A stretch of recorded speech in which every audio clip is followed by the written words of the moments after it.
Kas ir visnoderīgākais padoms, ko jūs šodien dzirdējāt? Ir ļoti svarīgi trenēties, un tiešām 1 minūte ir 4 stundas. Kaut vai ir grūti un ir uztraukums, bet ir nepieciešama šīs noteikti tās 6 stundas mēnesī iet un uzstāties un runāt, un tikai tā var paplašināt tās savas robežas. Kur un kā jūs pielietosiet šīs zināšanas? Universitātē, maģistra darbam, noteikti darbā. Skala no 1 līdz 10 ievērtēt šo lekciju. 10.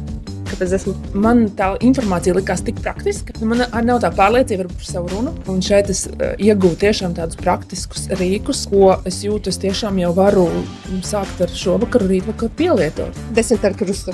Pēc 10 ar krustu. Tur nebija tikai tādas zināšanas un tā pieredze, kas ir uzkrātā un tā, bet tur bija tāds, varēja sajust to viesreto vēlmi, dariet, jūsu dzīves uzlabosies, dariet, un jūs varat savas dzīves patiešām izmainīt un pieredzēt tādas, kā jūs vēlētos.